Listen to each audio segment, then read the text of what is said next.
Dans la session passée, nous avons écrit le code, ou fait, nous avons amorcé le front-end qui nous permettait d'avoir un truc comme ceci là. Donc, on pouvait avoir la liste des produits qui s'affichait. Et je tiens à rappeler que la liste des produits ici se trouve actuellement au niveau de notre backend qui a été construit en utilisant le framework Spring Boot. Donc, si je vais au niveau de Sogo AI, j'ai fait try out et j'ai dit exécuter. Nous pouvons donc voir les différents éléments qui sont au niveau de notre table produit. Et nous avons implémenté une pagination, raison pour laquelle nous avons un total element, total page, number, size, first, last, content. Content contient la liste des différents produits que nous avons. OK. Et ce que nous avons fait, c'est quoi? Nous avons écrit une fonction qui s'appelle getProduct, qui est une fonction asynchrone, comme j'ai tantôt dit. Et comme j'ai toujours dit, lorsque vous avez affaire avec un service externe comme la connexion Internet qui ne dépend pas réellement de votre code interne, écrivez vos fonctions d'une manière asynchrone. Ok, donc nous allons utiliser la coroutine async et await pour pouvoir attendre le chargement des éléments. Ok, et ici dans Product Page, nous avons la liste des produits qui s'affiche ici là. Donc nous avons la liste des produits. Cette page permet d'afficher la liste des produits que vous voyez. Et nous avons créé donc un composant qui s'appelle Product List. Ce composant récupère un tableau de produits qui est ce tableau-ci, qui est ce tableau content et boucle dessus. Ok, donc pour bien voir, vous venez au niveau des pages. Vous voyez le props product, vous voyez product page qui est la totalité des éléments que nous avons récupérés ici là. Et on fait un point content pour accéder à notre tableau content. Et lorsque nous allons envoyer ça au niveau du props, on appelle ça le props trailing. Et puis, nous pouvons récupérer ça en paramètre de notre fonction et boucler dessus pour afficher la liste des différents produits. C'est ce que vous voyez ici au niveau du résultat. Donc, à ce niveau, nous avons fait plutôt un travail qui est remarquable, mais le code n'est pas vraiment ça. Ok, donc ça marche, mais c'est pas vraiment ça. Hormis du design, ce que nous allons faire, au fait, nous allons créer une fonction qui va tester les différents champs. Lorsque nous récupérons les produits ou bien le tableau, l'objet contenant nos produits et notre tableau de produits, on veut se rassurer que dans l'objet, nous avons content. Ok, donc on peut se passer des total element, total page, number, c'est tout ça. On peut se passer de tout ça, mais nous ne pourrons pas nous passer de content étant donné que nous devons afficher la liste de nos différents produits. Donc, nous allons créer une fonction qui va faire la vérification pour nous. Ok, donc nous allons nous dire que nous allons faire un export ou bien une fonction sans l'export puisque nous allons l'utiliser en interne. Ok, et le nom de notre fonction sera asset is product. Ok, donc je vais mettre un S pour me dire que bon voilà, function asset is product. Ok, l'orthographe est plutôt nickel. Bon, je peux mettre export ici là parce qu'après je vais l'utiliser ailleurs. Et il prend quoi en paramètre? Il doit récupérer l'objet qui vient au niveau du backend, l'objet contenant les différents champs des content à total element. Ok, donc je vais dire que tu vas me prendre un objet product data. Je commence avec le camel case et dans l'objet product data là, je veux que ce soit du type inconnu puisque lorsque vous faites une requête via l'externe, via le backend, vous n'êtes pas sûr que le serveur répond, vous n'êtes pas sûr que le serveur marche. Donc, étant donné que nous ne sommes pas sûrs du résultat que nous allons obtenir, nous allons nous dire que la réponse qui sera ici sera du type inconnu. Ça peut être l'erreur d'un message, ça peut être n'importe quoi, ce sera du type inconnu. Mais ça, c'est l'entrée, c'est la fonction. Maintenant, qu'est-ce que je veux obtenir en retour? Ok, n'oubliez pas que nous sommes au niveau du TypeScript. Qu'est-ce que je veux obtenir en retour? Ce que je vais obtenir, c'est quoi? Je vais vérifier et faire asset. Je vais vérifier que product data que j'ai passé ici entre parenthèses sera du type product data. Ok? Donc, product data avec la majuscule. Bon, pour avoid ça, au fait, pour éviter d'avoir les mêmes noms, tout ça, je vais revenir au niveau de mes typages. Je vous ai dit qu'il était très important de pouvoir séparer ça. Ok? Vous pouvez utiliser les interfaces ou vous pouvez continuer avec les types. Ok, moi je vais mettre une interface là et puis au niveau des catégories je vais mettre i catégorie. D'accord, le point virgule s'il ne sert à rien ici, je mets i product Vous pouvez laisser comme ceci ou bien vous pouvez faire comme vous voulez. OK? Donc, vous mettez interface. C'est juste une préférence personnelle. Ça n'a rien à y voir avec la bonne pratique. Interface. OK? Et je mets e-product là. E-product data. C'est nickel. Au niveau des imports, e-catégorie, e-product et e-product data. OK. Ça, c'est nickel. J'ai importé la totalité de mes types. Je reviens au niveau des get product ici. Je vais remplacer ça par e-product data. Est-ce qu'il y a tiens, voilà. Je change ça par e-product data. Techniquement, il devrait être capable de le changer partout. Voilà. Donc, comme j'étais des distances, voici l'entrée et voilà la sortie. Donc, je vais appliquer celui-ci là lorsque j'ai fini d'exécuter tout ce qui est dans ma fonction. J'applique ceci. Si j'applique ceci et que ça marche, ça veut dire que j'ai un bon truc. OK? La première chose, je vais vérifier que ce que j'entre ou bien ce que j'obtiens au niveau des response.json, je vais vérifier si cela c'est un type object. Si c'est un type object, ça veut dire que ma requête a bien marché. OK? Donc, je vais dire if type of, je vais mettre product data is ou est égal, c'est mieux, égal, nous ne sommes pas Python, égal à object. Voilà. Si c'est égal à object, ça veut dire que ça marche. OK? Étant donné que j'ai envie de lever une exception, je vais donc plutôt venir mettre le point d'exclamation ici là. Ça veut dire que si l'intérieur c'est vrai, le point d'exclamation va transformer ça en faux. OK? Ou bien, je vais vérifier si celui-ci n'est pas nul. Parce qu'il peut ne pas être du type object, mais il est du type undefined. D'accord?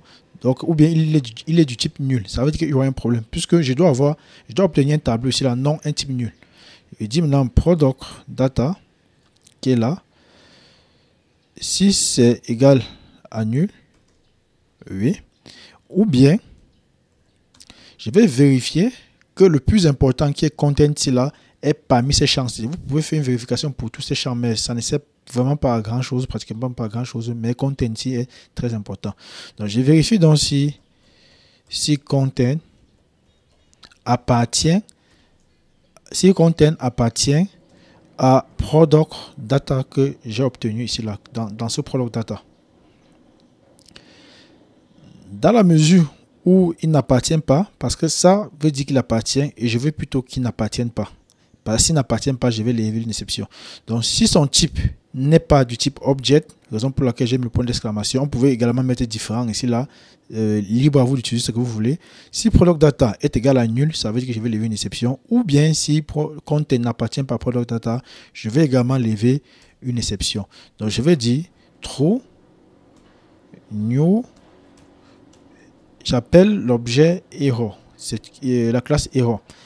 Dans error, je vais dire que product data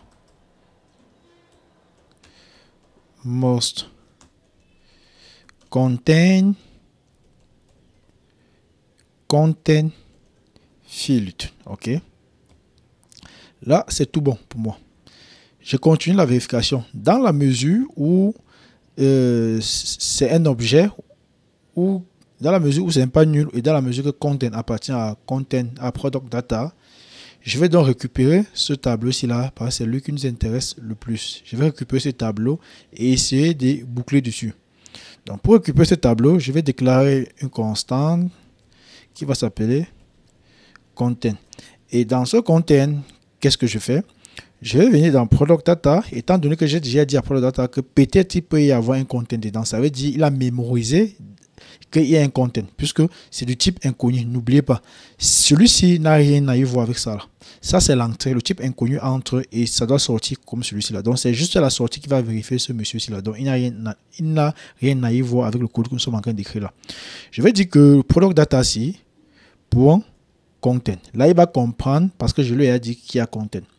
Mais je veux lui dire que, même comme je t'ai dit qu'il y a content, il faut quand même que tu considères que content sera du type inconnu.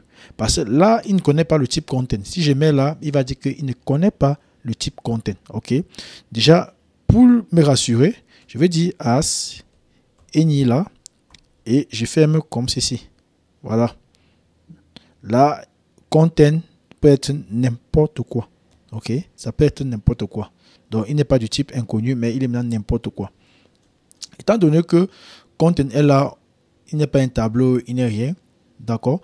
Donc, je vais donc vérifier. Donc, si content que j'ai obtenu, si c'est un tableau, regardez bien ça. J'ai un crochet ici là. Donc, ça, c'est un tableau. Je dois vérifier si c'est un tableau. Pour le faire, je vais dire if. Je mets le point d'exclamation. J'appelle la classe array. Array a une méthode qui s'appelle isArray. IsArray prend quelque chose, argument de type any. Regardez bien. Il prend un argument de type any. Et ici, là, nous avons dit que content est du type any. Ça veut dire que nous pouvons bien passer content ici, là, sans problème. Donc, je passe content dans cette fonction-ci, là.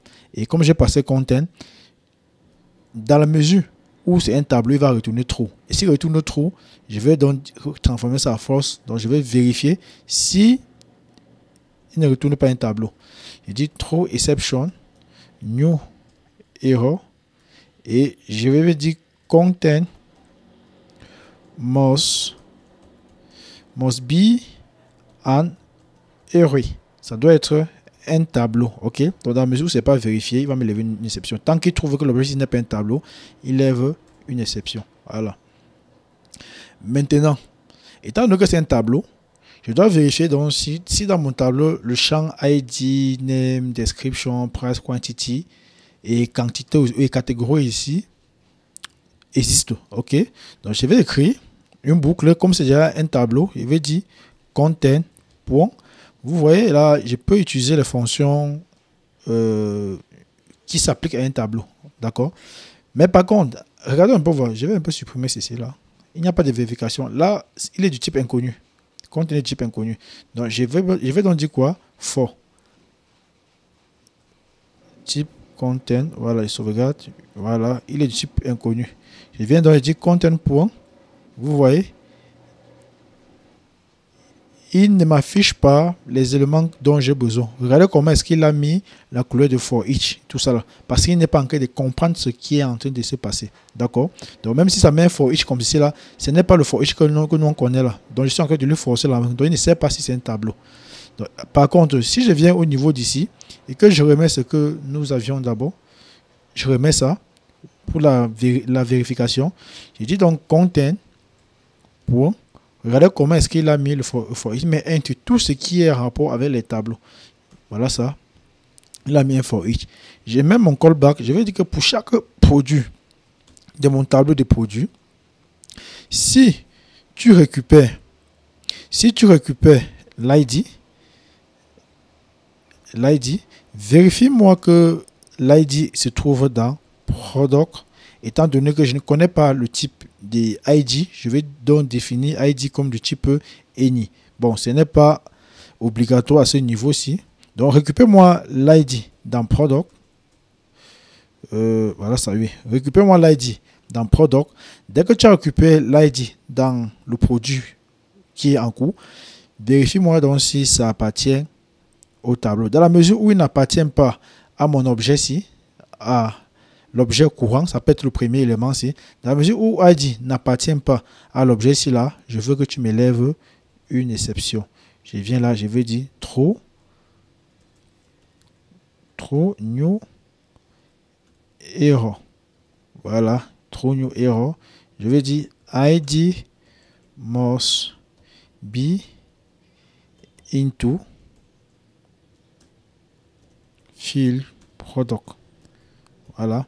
Et je peux également vérifier le type de l'ID. Ça, c'est une vérification qui sera aussi importante. Je vérifie si c'est du type number. OK. Je vais dire ou bien, dans la mesure où l'ID appartient même, vérifie aussi si le type de l'ID est également un bon type. Si type of product.id, je vous ai dit, vous pouvez mettre comme ceci. Product.id est différent. S'il est différent du type number, lève également une exception. D'accord? Donc, je vais mettre ce que je peux faire parfois mettre.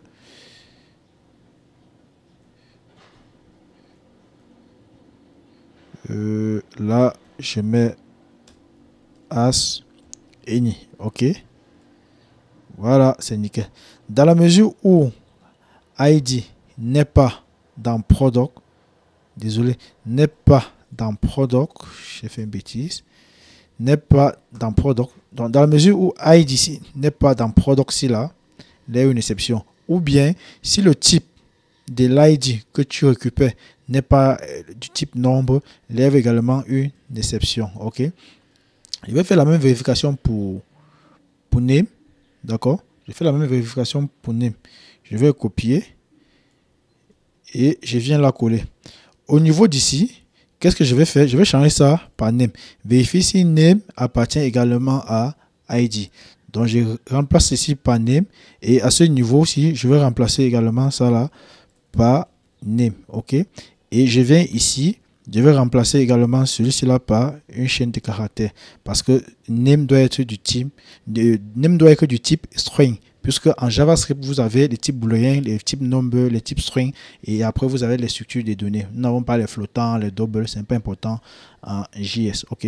Ici, je mets dans name must be type string. Must be et type string. OK.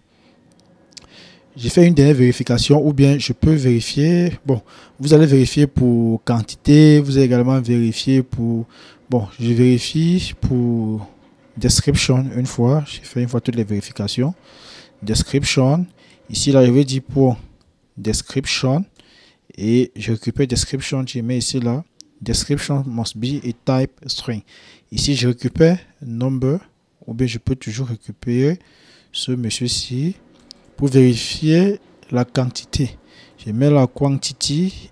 Quand j'ai mis quantity, je mets la type number. Étant donné que quantité c'est un type nombre, je mets ici quantity ici là pour récupérer la quantité dans le produit. Et je récupère ici là quantity. OK.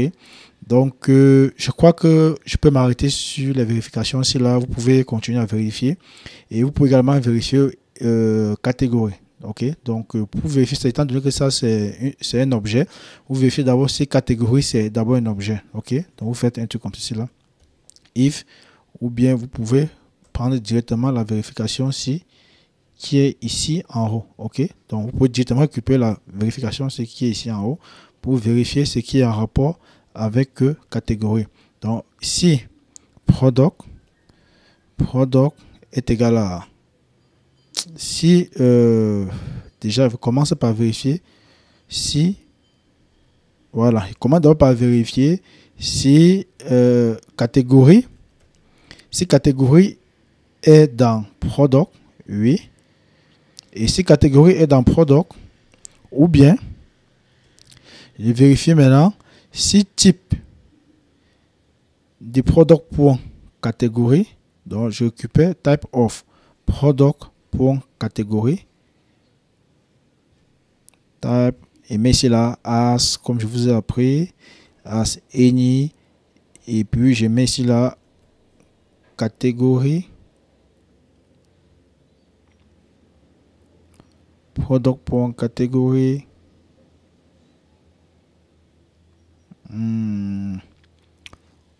Oui, pour mieux vérifier ça, je dois d'abord name.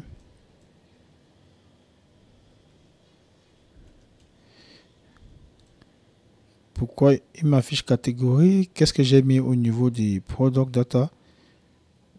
Pardon, au niveau du ID product. Bon, on va d'abord laisser ceci. On va revenir sur ça plus tard. D'accord? Voilà. Voilà les vérifications que vous pouvez faire là actuellement. D'accord? Donc, je vais revenir au niveau d'ici. Si vous remarquez bien, à la ligne 9-ci, ce que j'ai fait n'est pas normal parce que j'ai récupéré la liste des j'ai récupéré les données au niveau du backend et directement j'ai fait un casting. Donc là, je suis certain, donc je suis sûr que au niveau d'ici, j'aurai un iProduct data, alors que ce n'est pas sûr. Donc je vais dire que ici ce sera du type inconnu parce que je ne connais pas le type que je vais obtenir ici là. Je dis d'abord inconnu. Quand je dis inconnu, je reviens au niveau des product page, vous allez vous rendre compte que au niveau des product page, il y aura l'erreur. Et l'erreur vient du fait que au niveau d'ici, il est d'abord où product, mais d'abord comme ça, iProduct page pour avoir ce que j'avais. J'ai mis aussi iProduct page. Voilà. L'erreur vient du fait que j'ai déclaré un état au niveau de mon code, l'état au niveau de ma fonction qui s'appelle product data pour récupérer toutes les informations que vous voyez ici là. Et product data est du type iProduct data et qui correspond bien à ce que nous avons ici. D'accord? Mais sauf qu'au niveau d'ici, je suis en train de vouloir lui assigner du type inconnu. Ok? Parce que lorsque vous utilisez useState au niveau d'ici, vous créez un état au niveau de votre projet. Et quand vous créez un état, vous faites ce qu'on appelle la déstructuration au niveau d'ici là. Celui-ci là, c'est la lecture, voilà l'écriture. L'écriture, ça, c'est une fonction qui prend un callback et retourne également quelque chose ou un callback toujours, mais ça prend un callback et ça retourne quelque chose.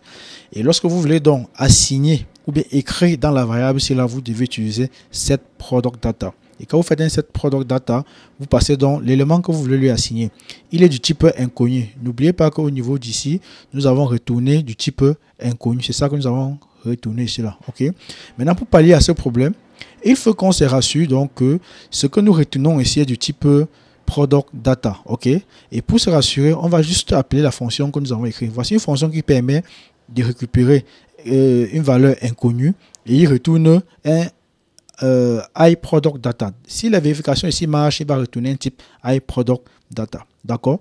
Donc je vais venir ici là, j'appelle ma fonction qui est asset products et je mets ici là body. Le body que j'ai récupéré, je mets ça ici à l'intérieur et sauvegarde. Je reviens dans product page qui me retourne la liste des produits. Vous allez voir, l'erreur a disparu parce qu'il reconnaît déjà que c'est le type iProduct data. Si je mets le truc ici là, vous allez voir body qui vient de la fonction getProduct, qui est cette fonction ici là que j'ai appelée. C'est le type iProduct data parce que ce monsieur là nous a rassuré. Je reviens au niveau d'ici, je vois si mon code marche. On me dit qu'il y a l'erreur au niveau de la compilation. Bon, c'est une erreur au niveau du... C'est une erreur autant pour moi au niveau du typage. Je viens product list. Il va aller dans product list. Au niveau de l'import, il importe iProduct data. iProduct autant pour moi. Je mets ici là iProduct. Ok. Là, si je sauvegarde, je viens au niveau d'ici là, tout marche. Maintenant, nous n'avons pas vérifié price. Je vais essayer d'écrire la fonction ou bien l'instruction qui permet de vérifier price et je vais faire des erreurs. Ok, donc je vais déjà mettre price comme ceci. Ok, donc je mets price sans E. Ça, c'est déjà l'erreur que je suis en train de faire. Je récupère price ici. Bon, il ne peut pas récupérer price puisque je suis en train de commettre les erreurs déjà là-bas. Donc, je dois mettre price là et je mets aussi price ici. Là, il apparaît puisque ça part au fur et à mesure. D'accord. Je vais dire que price doit être du type string. Je vérifie si le type string. Ici, là, je mets price et must be et type number. Ok. Price must be et type number. Je vais un peu sauvegarder. Voilà, erreur de compilation. Price must be et type number. Or, ici, là, j'ai passé quoi? String. D'accord. Donc, si je passe number au lieu de string, vous allez voir que ma vérification marche. D'accord. Voilà ça, les gars, c'est nickel. Je peux me réactualiser. J'ai quelque chose qui marche plutôt bien. D'accord. Étant donné que nous avons fait une vérification plutôt nickel, donc ce que je vais faire, c'est déjà d'ajouter notre template. N'oubliez pas que je vous ai demandé de développer votre template que vous devez utiliser sur votre propre code. Là, je vais prendre mon raccourci puisque je n'ai pas développé ce template. Je vais aller sur Star Bootstrap. Au niveau des Star Bootstrap, je pars dans le site, je pars au niveau des templates, je récupère e-commerce, d'accord? Et j'exhorte chacun à récupérer le template qu'il a développé pour pouvoir inclure son projet. Je ne veux pas ceux qui vont venir prendre les templates qui ne les appartiennent pas pour venir développer. Ok. Donc je vais récupérer ce premier template là. J'essaie un peu de voir si je peux charger ça rapidement, vite fait. Parfois ça prend un peu du temps. Bon. Moi, techniquement, je l'ai déjà téléchargé. Donc, vous pouvez venir ici, là, sur Free Download. Pour ceux qui n'ont pas développé, bien sûr, venez sur Free Download. Moi, je l'ai déjà téléchargé. Puisque je l'ai déjà téléchargé, je vais aller au niveau de mes fichiers. Là, je mets dans ce bureau aussi. Et puisque je suis dans ce bureau, je vais revenir au niveau de download. Voilà ça, le home page. OK. Donc, je vais lancer ceci avec VS Code pour pouvoir inspecter mon code. Voilà, VS Code est très gentil, il se charge rapidement. Je vais venir sur Preview. Et surtout, si vous voulez avoir, la possibilité de faire un preview ici, là, il faut installer les extensions que je vous ai demandé d'installer au début de cette formation-là. D'accord? Donc, je vais déjà commencer par identifier les différentes parties de mon code. Là, j'ai une navigation, j'ai un header, j'ai une session qui affiche la liste des produits. Dans session, j'ai la liste des produits. Donc, je commence déjà par récupérer la navigation ici, là. D'accord? Puisque je vais avoir la navigation sur toutes mes pages. Donc, je vais replier comme ceci, là. Et puis, je copie. Dès que je copie, de retour au niveau de mon IDE, je vais créer un autre répertoire dans SRC, donc dans source, qui va s'appeler component. OK? Puisque je veux l'avoir partout, donc je vais considérer que c'est un composant. Je mets component, comme ceci, avec un S, puisque j'aurai plusieurs components. Et ici, là, je vais donc créer un nouveau fichier qui va s'appeler navigation, ou bien header, ça dépend de vous, navigation. Oui, navigation, là, ok. Ou bien vous pouvez créer navbar, ça dépend. Bon, je vais mettre navbar, c'est mieux. Je fais un refactoring là, je dis navbar, voilà. C'est plutôt nickel avec ça. Étant donné que j'ai ma navbar, je vais venir faire un export default function navbar. Et qu'est-ce que ma navbar fait? Elle me retourne la navigation que j'ai eue ici là. OK. La petite remarque que je vous fais voir, c'est que ici là, certainement vous avez mis classe en développant en HTML pour que ça marche. Là, c'est correct. Vous avez mis l'attribut classe. Mais au niveau des React ne manipule pas le HTML, mais il manipule le JSX, le HTML mélangé avec du JavaScript et du CSS. D'accord? Et il ne connaît pas l'attribut classe, étant donné que classe, c'est un mot-clé qui est déjà réservé par React, puisqu'il manipule du JavaScript ou bien du TypeScript. Donc, c'est déjà réservé là-bas. Donc, vous devez changer toutes vos classes en class name au niveau de React. Si vous n'avez pas IntelliJ comme moi, ou bien si vous utilisez VS Code, qui est aussi excellent dans la conception des applications avec React, vous pouvez donc faire un CTRL-D en sélectionnant toutes les classes et remplacer, ça va remplacer partout. Maintenant, ici, ce que je vais faire, c'est quoi? Je vais créer un nouveau composant qui va s'appeler footer. Et créer mon nouveau composant, là, je vais l'appeler footer. Et quand j'ai footer, je mets comme ceci, là, je vais dire export default. OK, là, je mets function d'abord, qui est mon mot-clé, et mets footer. D'accord. Et qu'est-ce que faut te faire? Lui également, il doit retourner un élément. D'accord? Et rassurez-vous que React ne retourne qu'un seul élément. OK? Nous ne sommes pas ici sur du Python. Il faut retourner un seul élément. Je vais récupérer mon footer. Il est très humble et petit. Là, je veux coller ça comme ceci. Et puis, j'aurai mon footer. Maintenant, je vais venir dans Product List. C'est ici là que j'ai affiché la liste de mes produits. Et dans Product List, ce que je vais faire, c'est quoi? Je vais venir le retourner juste ici là. Je retire Product List ici. Je mets là ma navbar. D'accord. Balise orpheline. Je mets là mon footer balise orpheline ici. Et je viens réactualiser. Quand je réactualise, je suis au niveau de Google Chrome. D'accord. Vous voyez, il y a eu un changement ici, là. Il n'y a pas de style pour l'instant, mais j'ai quand même mon footer. Donc, je vois que les choses commencent déjà à se préciser. D'accord. Maintenant, pour insérer mon style, je vais venir au niveau du paquet que j'ai téléchargé, ou bien vous venez au niveau de votre dossier. Prenez ce qui est dans le CSS, d'accord? Donc ça, c'est le fichier Bootstrap. Donc je vais copier ça directement avec son dossier. Je reviens au niveau de mon IDE. Je vais créer toujours dans source, à la racine de source, je crée un nouveau directory qui va s'appeler A7. Et dans A7, ce que je fais, c'est quoi? Je vais coller ce que je viens de coller et de copier là. Là, il a accepté. Je viens dans A7, j'ai CSS et j'ai style.css. Donc, A7 permet donc de pouvoir stocker tout ce qui est statique. Fichier CSS, JavaScript, les images qui sont statiques, pas les images dynamiques, vous le mettez au niveau des A7. D'accord? Je viens donc au point d'entrée de mon fichier qui est index.tsx. Je vais importer le CSS ici là. Donc, je reviens au niveau d'ici. Je vais dire import. Et au niveau de import, je mets point. Ici, je vais mettre A7 slash CSS slash style.css. Je peux fermer avec mon point virgule. Là, voilà déjà ma barre de navigation qui s'affiche. Et en bas, nous avons notre frotteur qui est plutôt bien fait. Ok, donc les choses commencent déjà par se préciser. La prochaine étape sera la suivante. Sera donc de pouvoir mettre le style ici là. Ok, si vous regardez bien au niveau d'ici, les produits sont affichés sous forme de cartes. Donc nous allons faire la même chose ici là. Donc je vais retourner au niveau de mon fichier ici. J'ai récupéré la navigation. Je peux déjà fermer. J'ai récupéré le header. Non, je n'ai pas récupéré le header. Je vais récupérer le header ici là. Aller coller ça au niveau de la home page. Ok, donc je vais aller au niveau des app.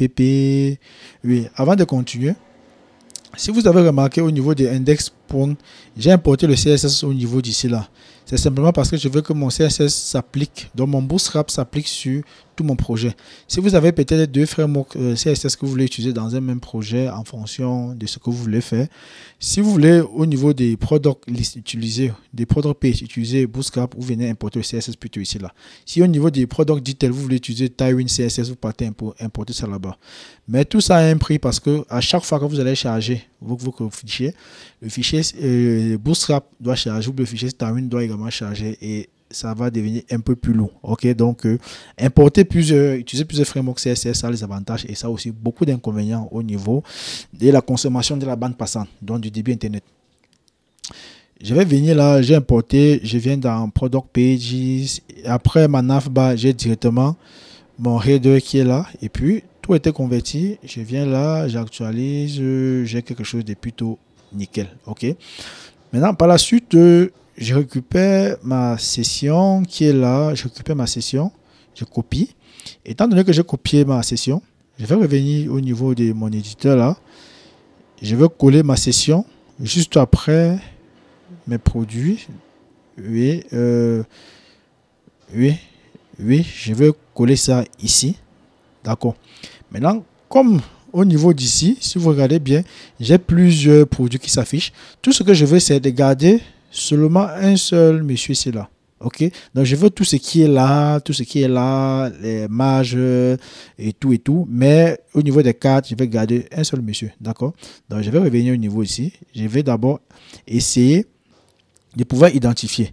À chaque moment, je constate que celui-ci est un peu plus indenté à gauche, donc c'est un peu un parent.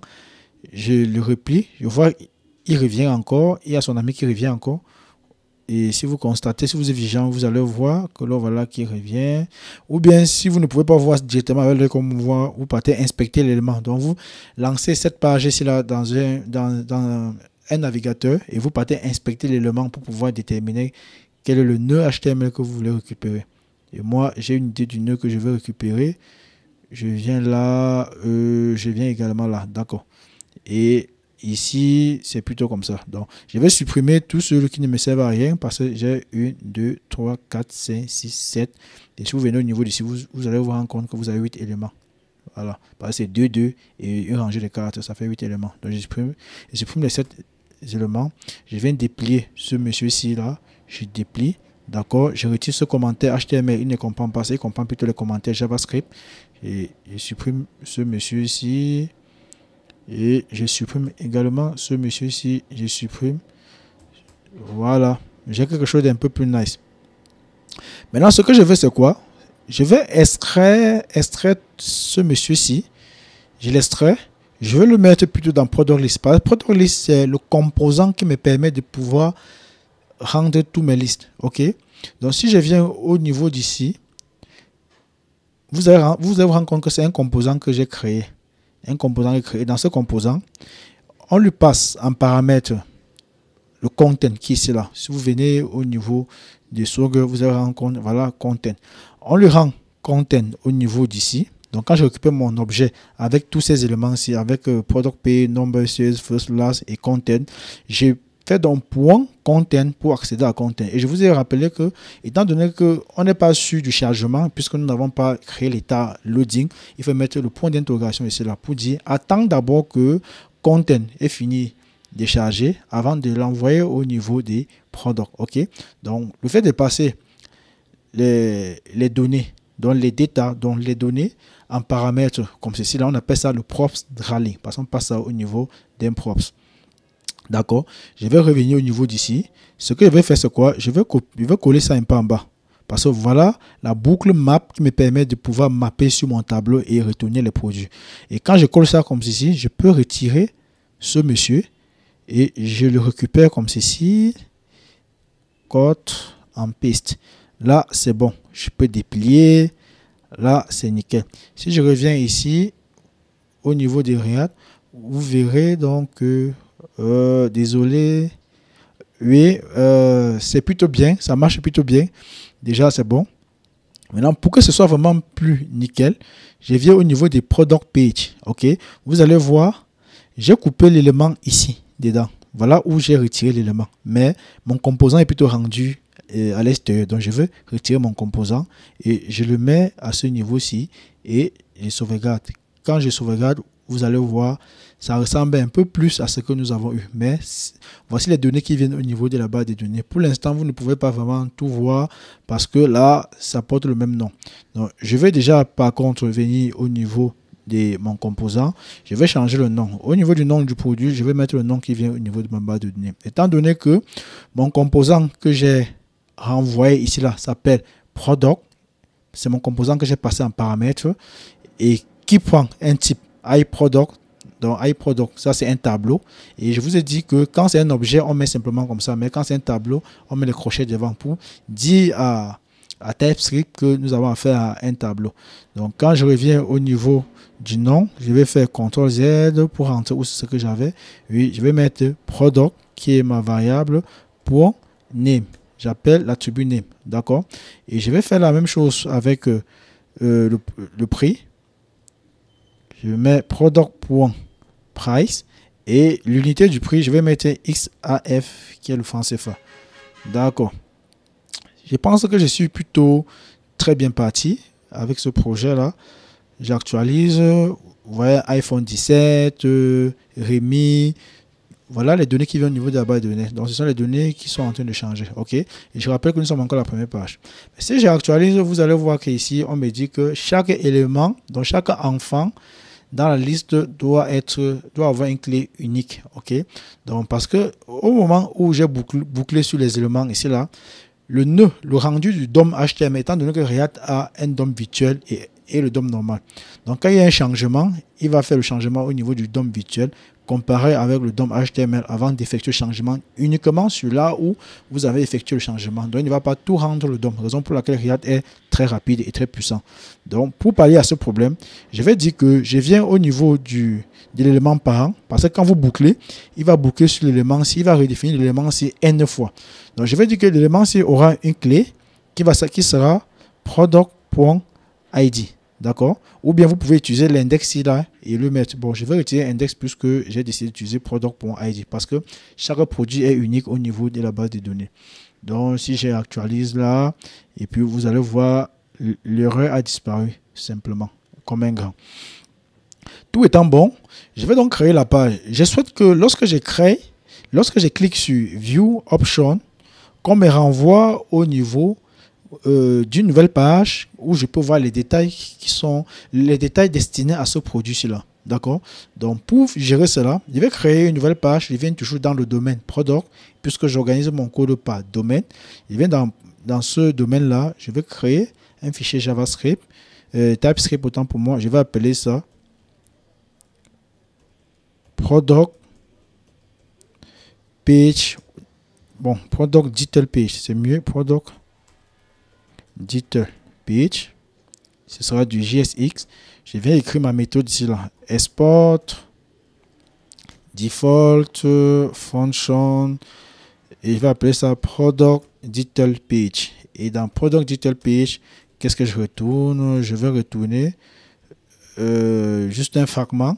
Là, dans ce fragment, je vais mettre un titre supérieur de niveau 4. Je mets peut-être la classe display.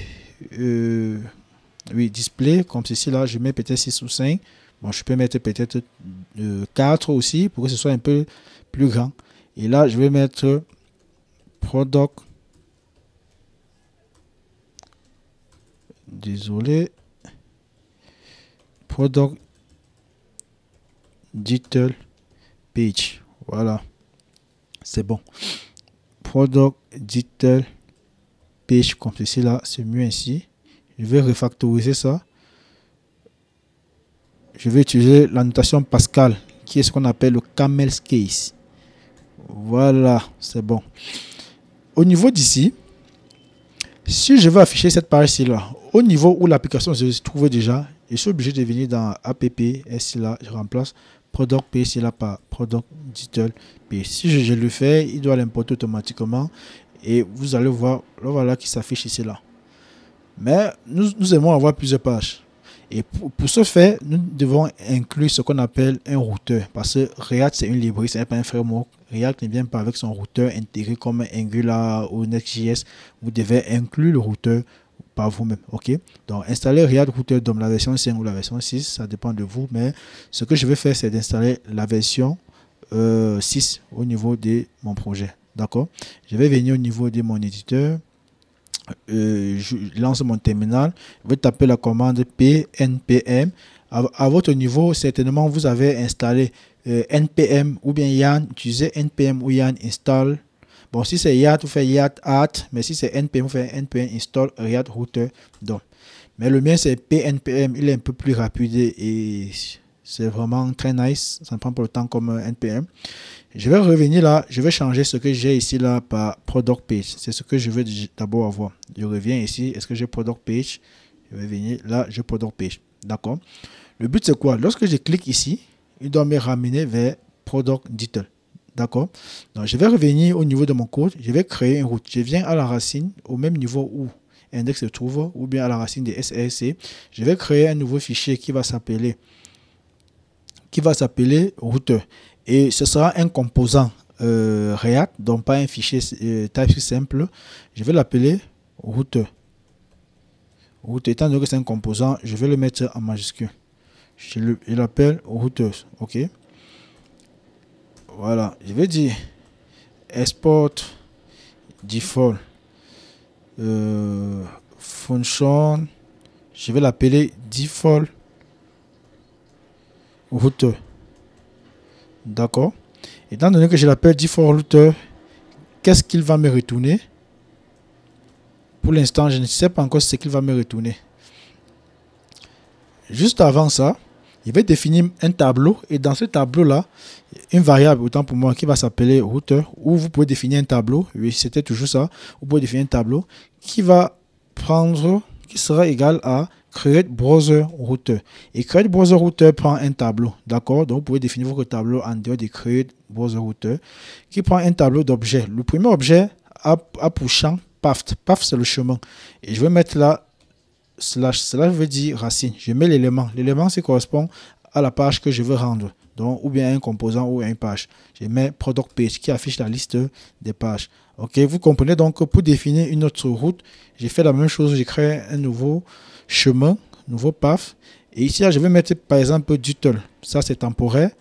Et là, je vais mettre element. Dans mon element, qu'est-ce que je mets? Je vais mettre product detail page. Et là, j'ai fait un comme ceci là. Je viens maintenant au niveau de ma fonction. C'est ça que je vais retourner.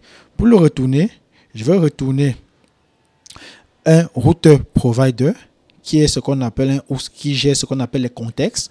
Route provider qui prend en props router et récupère un élément de type router browser. Oh, d'accord. Je vais donc passer route à ce niveau. Si là, route là, c'est la route que j'avais mis ici. Je peux mettre S pour dire que c'est plusieurs routes. Et à ce niveau, si je mets toujours mon S, c'est plutôt nickel. D'accord. Là, il ne va pas être trop content. Il me dit que il ne prend pas les enfants à l'intérieur. OK. OK. Children, never. Donc, il peut prendre d'autres routes, mais il ne peut pas prendre les children. Donc, du coup, je retire la balise ici. Ce ne sera pas une balise paire, mais ce sera une balise orpheline.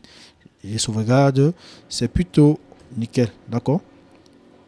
Maintenant, par la suite, quoi, étant donné que j'ai défini ma route, je peux venir définir ça au niveau des APP avant de partir rendre dans index. Mais je ne vois plus l'utilité d'utiliser APP ici là. Je ne vois plus son utilité. Donc, je peux directement le supprimer là.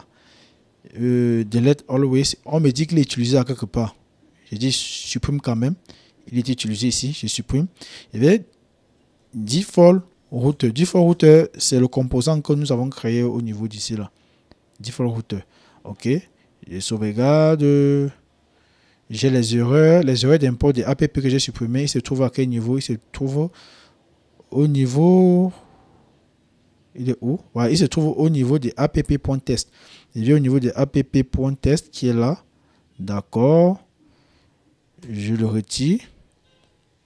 Je vais mettre plutôt un fragment là. Un fragment là. Voilà. D'accord.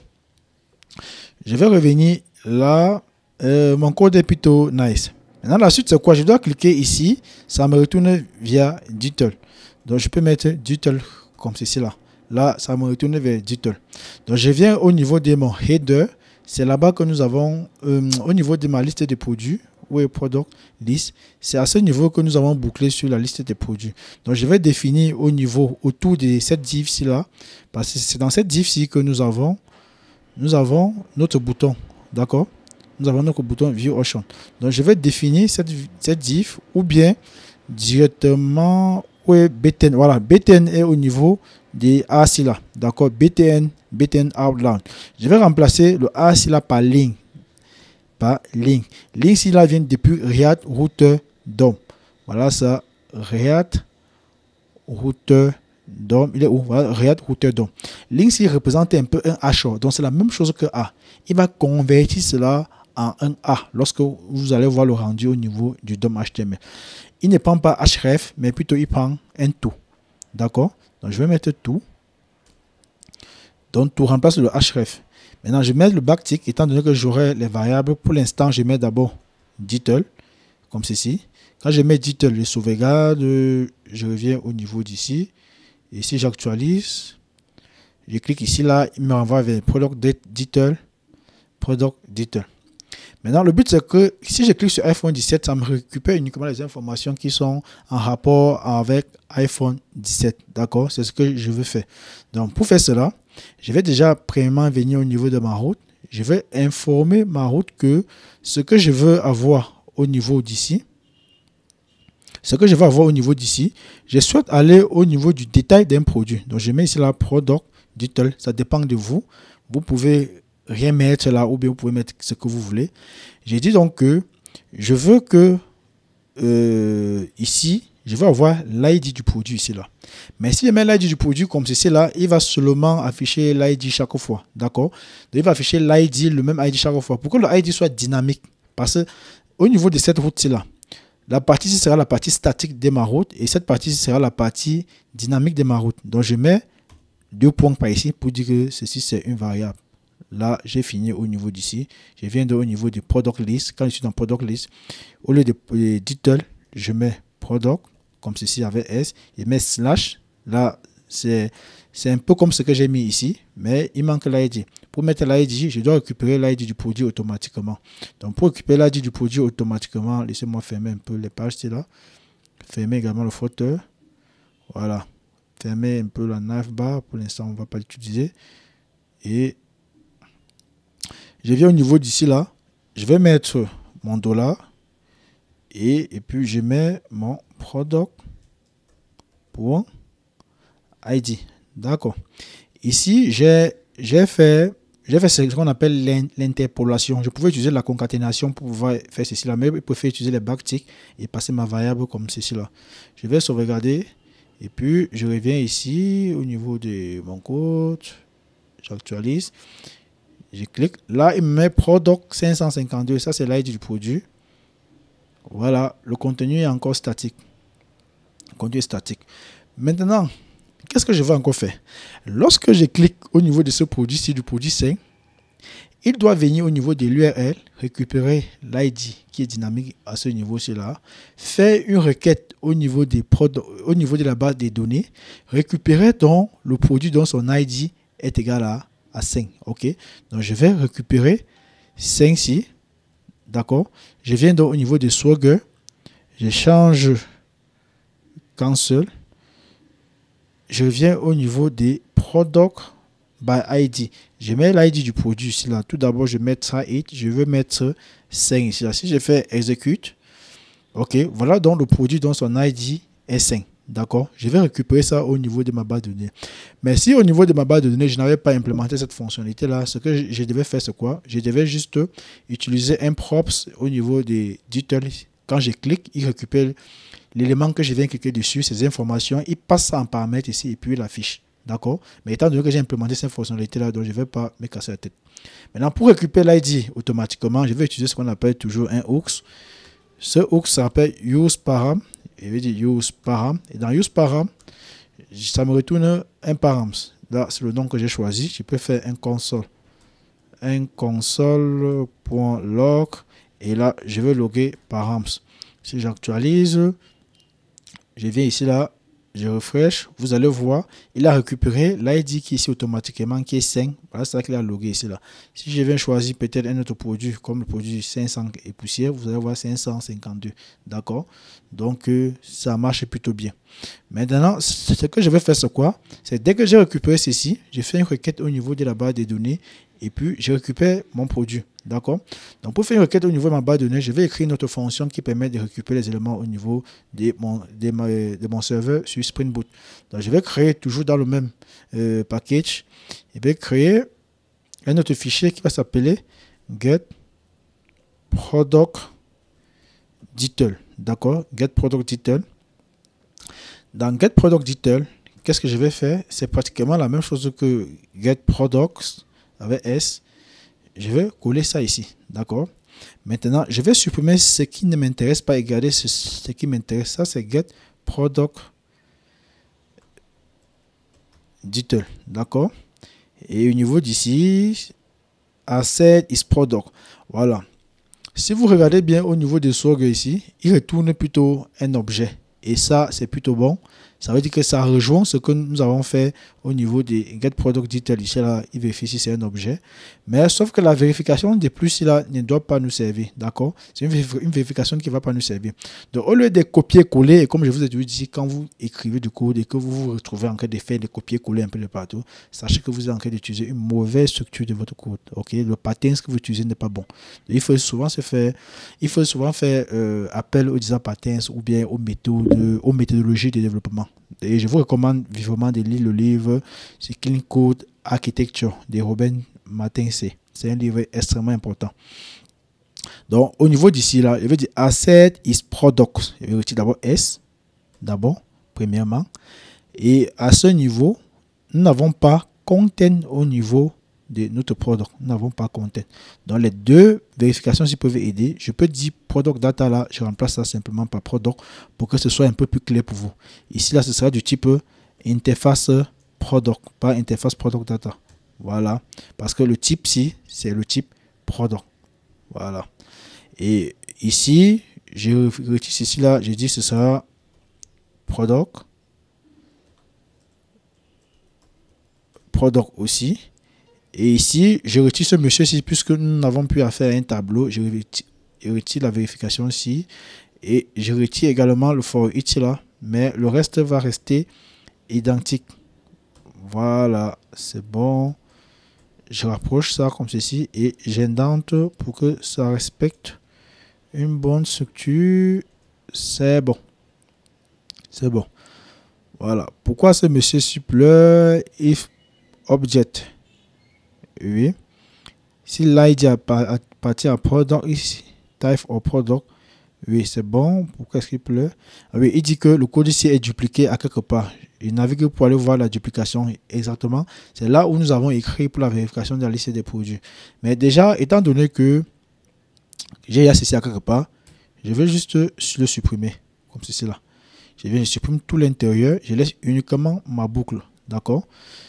Quand j'ai laissé ma boucle, ça c'est Asset is Product, il vérifie uniquement un produit. Ici, dès que je récupère un seul produit en ligne, j'applique ma vérification ici là. D'abord, ça veut dire quoi? Je peux créer aussi un fichier à part. Excusez, moi j'aime tellement créer des fichiers pour avoir mon code plus propre. Je crée un fichier qui va s'appeler Product Assertion. C'est mieux. Là, je mets Product.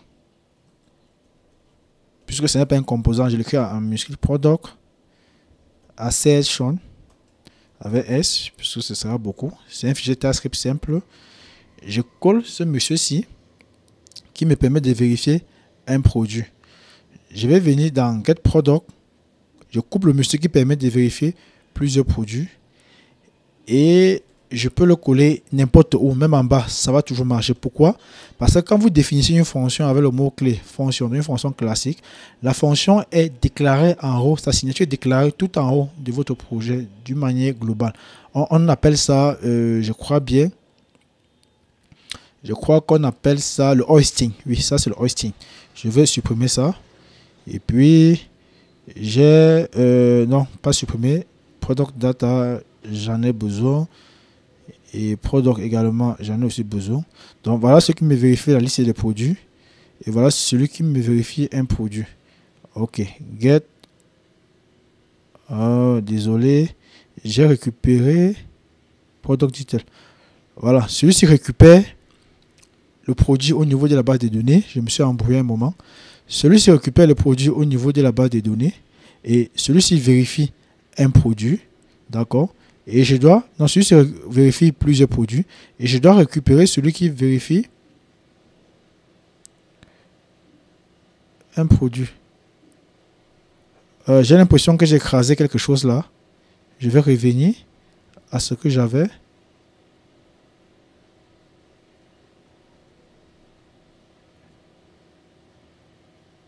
Ah, d'accord.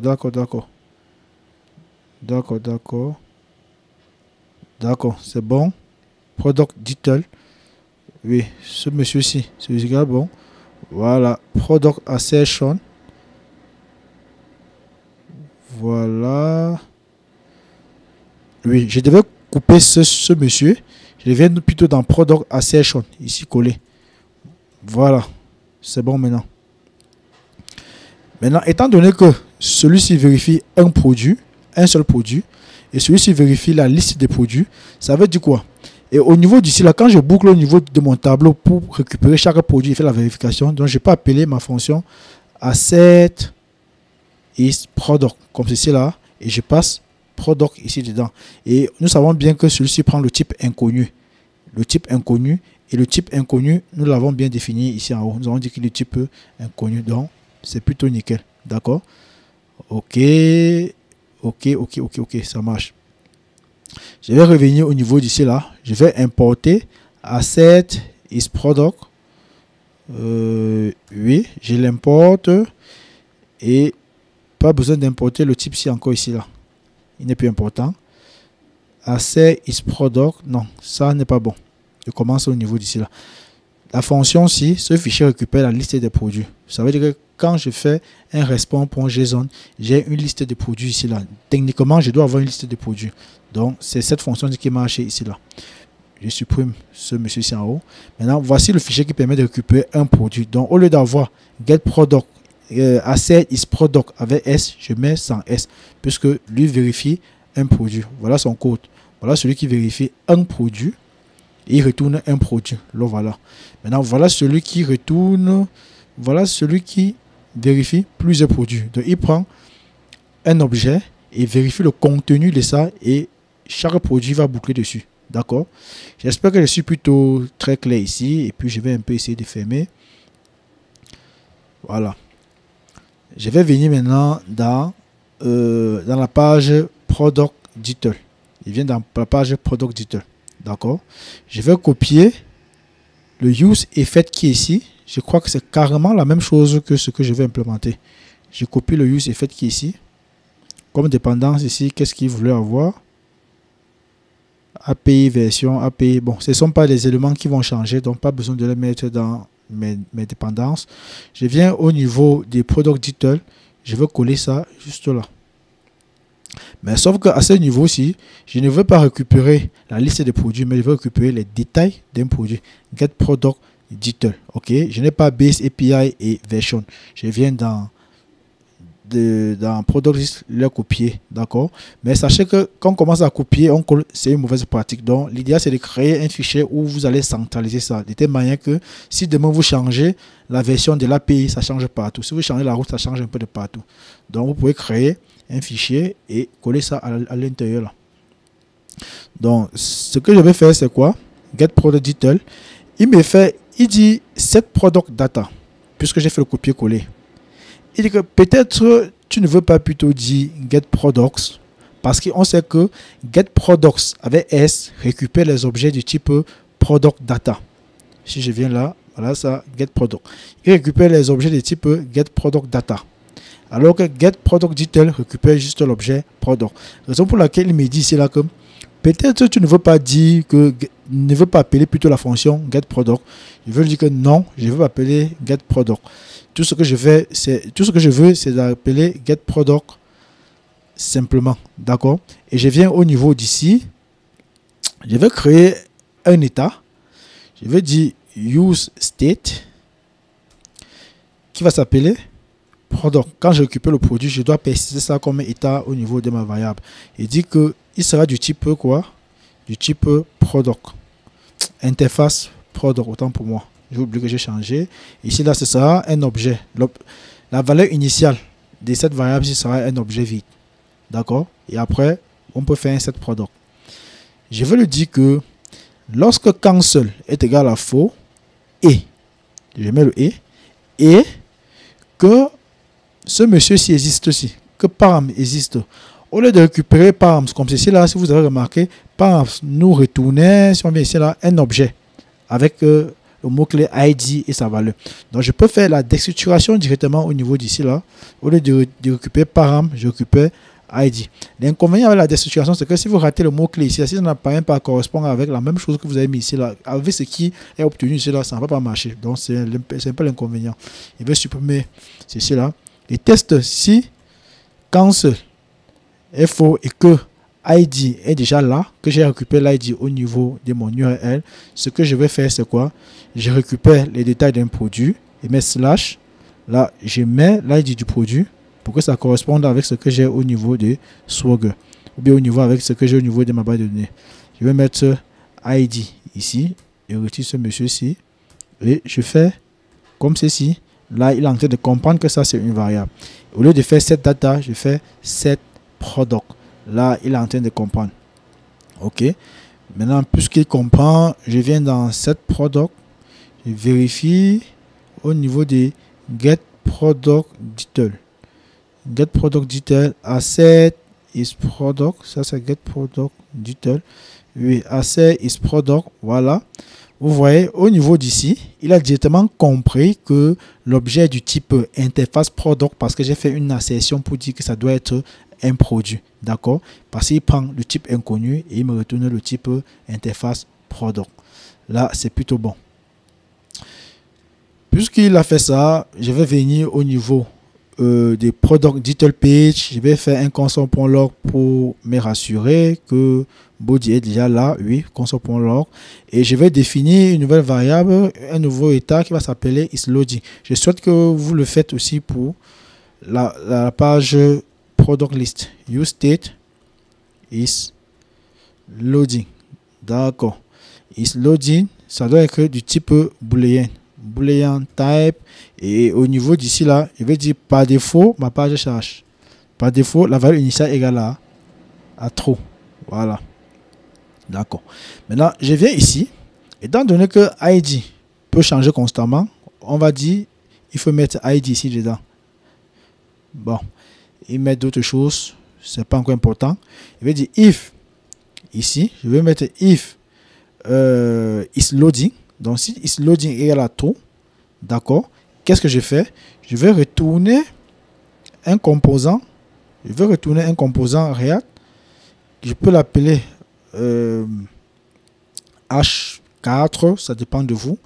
Et je vais l'appeler, je vais mettre le contenu de mon composant loading. Je mets les 3 points comme ceci pour dire que c'est en train de charger. D'accord? Donc, je vais un peu venir récupérer l'élément. Vous allez voir, ça va mettre que c'est en chargement.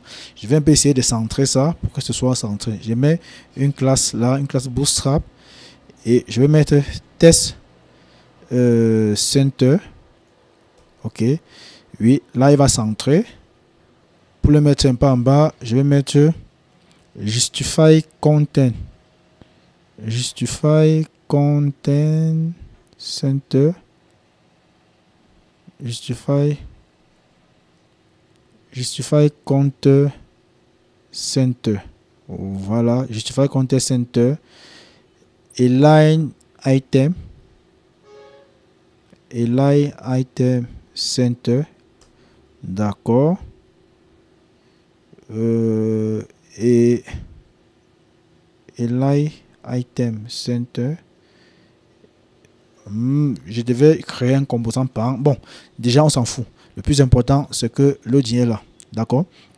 Il affiche chargement comme ça parce que si vous avez remarqué au niveau d'ici, j'ai dit que la valeur initiale est à true. Et quand j'ai dit if loading, ça veut dire que c'est toujours true pour des bons.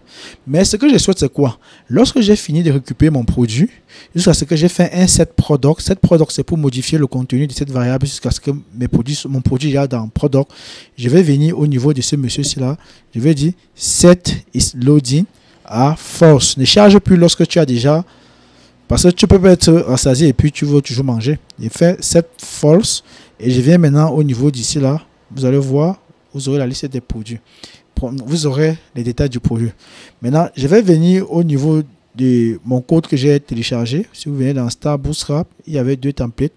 L'autre template, c'est pour afficher cette partie-là. Ok, je l'ai aussi téléchargé. Je reviens au niveau des products de ma machine. Je vais regarder Product Shop Item. Ça, c'est ce que j'ai téléchargé. J'ouvre. Désolé, oui, je l'ai lancé plutôt avec le navigateur. Je le lance avec VS Code toujours, always. D'accord. Et je peux fermer ce rendu ici là, il ne me sert plus. Navigation, la navigation nous l'avons déjà. Nous allons juste récupérer la session produit ici là. Occuper cette session là. Et puis nous revenons au niveau de notre code. Et nous allons remplacer ça avec ce que nous avons ici là. D'accord. Je vais sauvegarder. Si je reviens au niveau d'ici, il vient dans mon rendu. Il me dit string. Ok. Le style ici, il ne comprend pas ça. Ça, c'est le style HTML, CSS. Donc du HTML. React ne comprend pas ça. D'accord. React manipule le JSX. Donc je vais venir là où cela se trouve. C'est à quel niveau? Warning. Erreur. Voilà, il est là. Donc voilà, qui a été souligné. Ce que je vais faire, c'est quoi? Je vais copier ce monsieur-ci. Je le copie. Je garde ici en bas, d'abord, pour garder sa valeur. Pour mettre le style, au niveau de React, en utilisant le CSS, vous ouvrez les accolades 2 fois. Et dans l'accolade, maintenant, vous mettez la propriété que vous voulez mettre, la propriété CSS. C'est max 8. Et regardez ici, la max 8, c'est en camel case. Donc, il n'y a pas le tiret. La séparation n'est pas avec le tiret. Donc, si c'est background color, vous mettez background color, C sera en majuscule. OK? Donc, c'est un peu ça. Maintenant, vous mettez la valeur. La valeur est en chaîne de caractères. C'est 3 rem. Je mets 3 rem. Voilà. Si vous avez autre propriété à mettre, vous ne mettez juste que la virgule ici, là, et vous continuez à ajouter vos propriétés. Ça va marcher. Je reviens encore au niveau de mon rendu. Voilà, dans Shop Item. Je vais remplacer par ceci là par ce qui vient au niveau de mon front-end. Donc, je commence déjà par mettre le prix là. ISAF franc CFA. J'ouvre mes accolades. Je mets product pour price. Ici, je vais supprimer ceci. Ici, je mets le titre. Product. Ça c'est name. Ici c'est product.description. D'accord, je mets là. Product.description et nous avons le bouton Add to Cart. Si je reviens là, iPhone 17, les filles adorent ça, c'est pas trop faux. Je viens là et dis View Option, vous allez voir. Je viens là, je prends le deuxième produit, regardez bien le nom, c'est bon, ça marche plutôt bien, d'accord. Vous venez là, je récupère ceci là, ça marche plutôt bien, c'est plutôt nickel. Voilà, c'est plutôt nickel, ça marche plutôt bien. Bon, voilà un peu comment on gère un peu du code bas niveau avec React, puisque écrire un code maintenable, ça demande un peu de l'expérience et un peu du temps. Donc, j'espère que cette vidéo va tellement vous aider à avancer sur votre projet. Et je vous donne rendez-vous demain jeudi, puisque nous aurons une séance en présentiel demain. Donc, je vous donne rendez-vous demain. Et là, nous allons gérer la gestion du panier. Donc, nous allons ajouter un produit au panier, modifier un produit du panier et le prix sera calculé automatiquement. D'accord? Et là, nous allons introduire la notion des contextes. D'accord? Puisque nous aurons un état centralisé. Et il va falloir gérer cet état centralisé. Si le projet était assez gros, on devait partir via les outils comme Redux, étant donné que c'est un petit projet. Donc, nous allons donc caler sur React Context API. D'ici là, portez-vous bien.